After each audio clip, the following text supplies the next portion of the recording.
नुकत्याच झालेल्या महाराष्ट्रातील जवळपास 29 महापालिकांचे निकाल हे काल जाहीर झाले.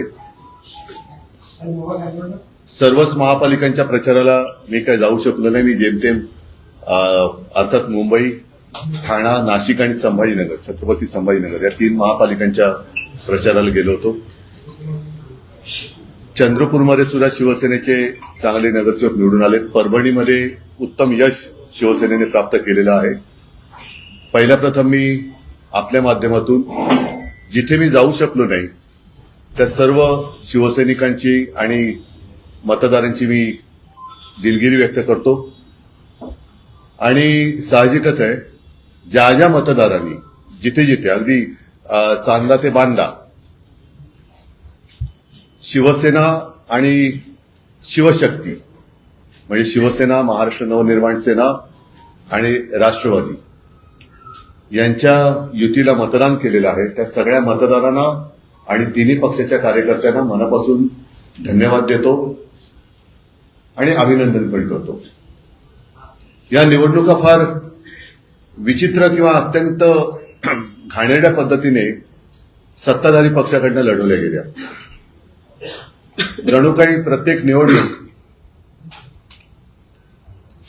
ही निवडणूक म्हणजे अगदी त्यांच्या जीवन मारण्याचा प्रश्न आहे. अशा पद्धतीने ते साम दाम दंडभेद याच्या पलीकडे जाऊन सर्व काही त्यांनी वापर केला. धाक दपटशा, पैशाची लालूच दाखवली, आमिष दाखवलं. काही जणांना, आमच्या शिवसैनिकांना तडीपार करण्याच्या नोटिसा केल्या, काही जणांना अटका तिकडे झाल्या, काही ठिकाणी दंगली भडकवण्याचे प्रयत्न झाले.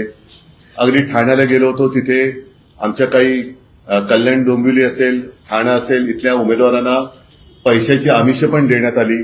काही ठिकाणी जोर जबरदस्तीने त्यांना उमेदवाऱ्या मागे घ्यायला लावल्या. आणि या सगळ्या गुंडागर्दीला न डरता ज्या ज्या उमेदवारांनी ही लढत दिली आणि ज्या ज्या मतदारांनी निर्भयपणाने मतदान केलं, हे सगळेजण खरोखर लोकशाहीचे रक्षक आहेत. मुंबईमध्ये आमचा महापौर होणार आणि व्हावा अशी आमची एक इच्छा होतीच, आजही आहे. तो आकडा आम्ही आज तरी काही गाठू शकलेलो नाही. पण ह्या सर्व त्यांच्या खेळाला उत्तर देऊन जे काही निकाल लागले, जे काही यश शिवशक्तीने मिळवलेलं आहे, त्या निकालाने सत्ताधारी पक्षाला तर घाम फोडलाय नक्कीच. कारण त्याने एक्झिट पोलचे आकडे असतील किंवा आणखीन काही गोष्टी असतील, या सर्व म्हणजे एकही प्रयत्न त्यांनी असा सोडला नाही की जिथे शिवसेना नामोहरम होईल. एका गणिताचं काही उत्तर मला मिळालेलं नाही. अगदी विधानसभेला सुद्धा किंवा लोकसभेला असेल, माझ्या नक्की लक्षात नाही, मोदीजींची सभा झाली होती शिवतीर्थावर, खुर्च्या रिकाम्या होत्या. विधानसभेला असेल, याही वेळेला आमची सभा झाली. मी आणि राज पहिल्या प्रथम शिवाजी पार्कला एकत्रित आलो. एकत्रित तर यापूर्वी सुद्धा होतो, शिवसेना प्रमुख होते तेव्हा, पण एका व्यासपीठावरनं आम्ही भाषण केली. आदित्यने पण केलं. आपण सगळेजण साक्ष आहात शिवाजी पार्क कसं फुलून गेलं होतं. त्याच्या दुसऱ्या दिवशी सगळी जी काय खुर्च्यांची गर्दी होती, ती गर्दी, त्या गर्दीचा प्रतिसाद म्हणजे आमच्याकडे गर्दी जमते पण मतदान होत नाही, पण त्यांच्याकडे खुर्च्या मतदान करू शकतात हे पहिल्या प्रथम आम्हाला कळलं. रिकाम्या खुर्च्या मतदान कशा करू शकतात, हा एक न सुटलेलं उलगडलेलं कोड आहे. एकूणच काय तर त्यांनी शिवसेना संपवण्याचा आटोकाट प्रयत्न केला. आणि त्यांनी जे काही पैशाचा वाटप केला गेल्या 4 दिवसामध्ये निवडणुकीच्या आधी, तो 4 दिवसापुरता वाटप नव्हता. गेले 4 वर्ष हे पैसा पेरत होते. आमचे जे काही निवडून आलेले नगरसेवक होते, मी मुंबईपुरतं जर बोलायचं झालं तर जवळपास अर्ध्याधिक नगरसेवक त्यांनी त्यांच्या गळाला लावले होते. ते आता गाळाला गेले. 4 वर्ष त्यांनी त्यांच्या आमदारांना, नगरसेवकांना, नगरसेवक नसताना सुद्धा काही पदाधिकाऱ्यांना सुद्धा विकास निधीच्या नावाखाली आम्हा पैसा वाटला. अगदी निवडणुकीच्या तोंडावर सुद्धा प्रेशर कुकर असेल, मिक्सर असेल, साड्या असेल, म्हणजे प्रचंड तिकडे हा परवा कालचा का परवाचा लोकसत्तेचा अग्रलेख चांगला आहे. हा पैसा येतो कुठून, या पैशाचा सोर्स, त्या सोर्सच्या मागे ईडी, इन्कम टॅक्स, सीबीआय लागत कसे नाही, आणि एवढं करूनही जो अमाप पैसा वाटला जातो. मग साधारणतः 2015 साली काळा पैसा नाहीसा व्हावा, गैरव्यवहार थांबावा म्हणून आपल्या मोदीजींनी जी नोटबंदी केली होती, ती नोटबंदी अयशस्वी झाली का, याचं उत्तर सुद्धा हे कोणीतरी शोधलं पाहिजे. भारतीय जनता पक्षाने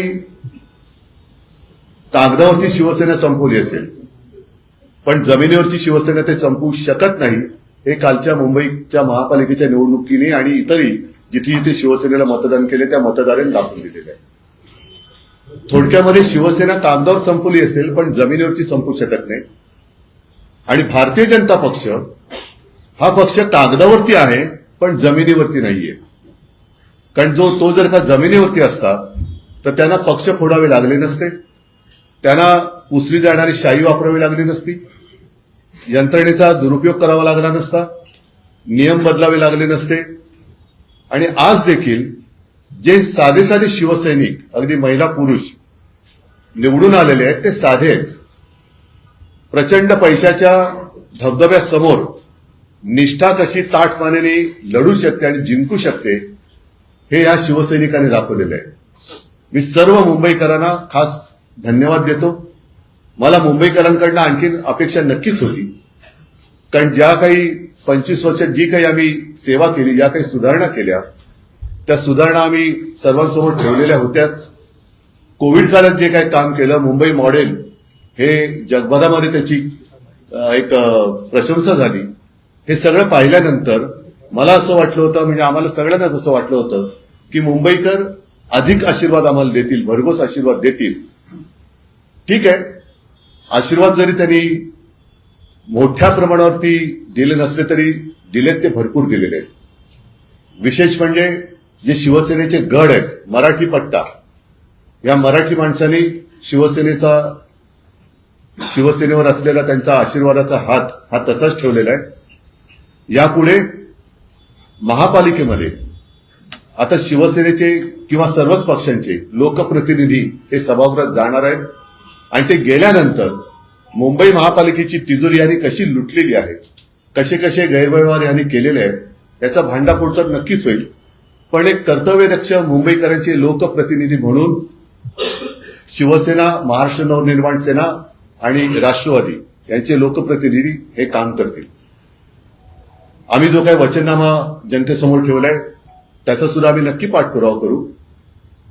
आणि मुंबईकरांची जमीन ही मुंबईकरांसाठीच वापरली जाईल, हे सदैव दडपण आम्ही ह्या मुंबई लुटणाऱ्यांवरती ठेवू. याच्या पुढे आपल्याला काही प्रश्न असतील तर विचारा, मी उत्तर द्यायचा प्रयत्न करेन. माईक फिरवायचं म्हणजे माईक फिरूया का, म्हणजे तुम्हाला तुमचा आवाज पण यायचा. महामाईक चालू करा. हा चालू नाही, हा चालू नाही सर. हे इथे पठाणे करे नाही, चालू नाही हो, बंद.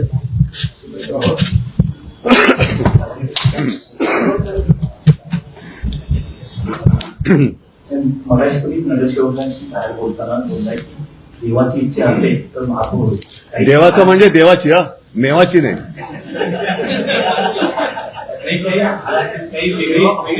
नाही नाही, असं नाही. शेवटी आम्ही हरलोय असं काय माझी मानसिकता नाहीच आहे. आम्ही हरलेलो नाहीच आहोत. कारण ज्या पद्धतीने ही निवडणूक ते लढले त्याला तोडीस तोड उत्तर आम्ही दिलेले. थोडाफार फरक आहे, याचा अर्थ लगेच काही. आणि आता त्यांना टेन्शन आहे, कारण शेवटी एकदा फुटलेली, फोडून आणलेली माणसं ही टिकवण्याचं टेन्शन हे फोडणाऱ्याला जास्त असतं. मला नाहीये टेन्शन. बाळासाहेब ठाकरेंचं जन्मशताब्दी वर्ष आहे, त्यामुळे आम्हाला 2.5 वर्ष महापौर देण्याच्या वर्षी तुम्हाला शिंदेचे शिवसेनेचे नेते करत आहेत. त्यांचा संबंध काय पण बाळासाहेबांशी? त्यांचा संबंधच नाहीये. उद्धवजी त्यांचे जे नगरसेवक आलेले शिंदेनी त्यांचे जे नगरसेवक निवडून आलेले ते आता ताज हॉटेलला इथे काही दिवस ठेवणार आहेत. काय त्यांना भाजपची भीती वाटते, कारण ते जाऊ दे आता जास्त काही न बोललेलं बरं, कारण ते एकदा फुटलेले लोक कधी फुटू शकतात, सगळ्यांच्या संपर्कात असू शकतात. काँग्रेस सोबत असतील तर तुमच्या इच्छा 29 नगरसेवक त्यांचे आहेत 29 नगरसेवक त्यातले आमचे किती फोडलेले आहेत? पण त्यांना भेट आहे का शिवसेना हॉटेलमध्ये त्यांनी ठेवलं असं वाटतं? आता ज्यांनी ठेवले त्यांना विचारा. काँग्रेस सोबत एक असतील तर मिनिट. तुमच्या इच्छेनुसार महापौर मुंबईत बसला असता. उद्धवजी, काँग्रेस सोबत असतील तर तुमच्या इच्छेनुसार आज मुंबईत महापौर असता. हा जरा बंद करू. हा काय म्हणतात? काँग्रेस सोबत असतील तुमच्या तर आज तुमच्या इच्छेनुसार मुंबईत महापौर या असता. अशा प्रश्नाला काय म्हणतात माहितीये ना? आत्याबाईला मिशा असत्या तर. उद्धवजी अशी म्हण आहे मराठीत. माईक घेऊन बोला सगळ्यांनी, तिकडे घेतो. उद्धवजी, आतापर्यंत महापालिका इतिहासात शिवसेना भाजप युती असताना भाजप महापौर पदापर्यंत पहिल्यांदा पोहोचते. याआधी उपमहापौर पद त्यांनी भूषवलेलं आहे. तर पहिल्यांदा मुंबईचं महापौर पद भाजपला येत आहे हे आता जवळपास स्पष्ट आहे. तर त्यावर तुमची प्रतिक्रिया काय, की पहिल्यांदा मुंबईचा भाजपचा महापौर होतो आहे? बघा, एक सांगतो, आमचा महापौर होईल असा आत्ता आकडा दिसत जरी नसला तरी मी कुठेही किंवा शिवसैनिक कुठेही खचलेला नाहीये. त्यांच्या लेखी जरी आमचा तो पराजय असला तरी आमच्या पराजयाला सुद्धा तेज आहे आणि त्यांचा विजय हा डागाळलेला आहे. आणि ज्यांच्या सहकार्याने ते जर महापौर बनवत असतील तर ज्यांच्या आधारावर ते महापौर बनवणार आहेत त्यांना लाज वाटली पाहिजे की आपण काय केलेलं आहे. त्याच्यामुळे मला काही हा प्रश्न पडलेला नाहीये तो बसावा न बसावा, पण ज्यांची मदत घेऊन आणि म्हणे बाळासाहेबांचा विचार हा शिवसेनेचा महापौर बसवणे हा आहे आणि ती शिवसेना असली ही मी बघतोय. त्याच्यामुळे त्या लोकांनी, गद्दार लोकांनी विचार केला पाहिजे की आपण काय कोणतं पाप करतो आणि हे पाप केल्यानंतर मराठी माणूस त्यांना काय म्हणणार आहे हा विचार त्यांनी केला पाहिजे.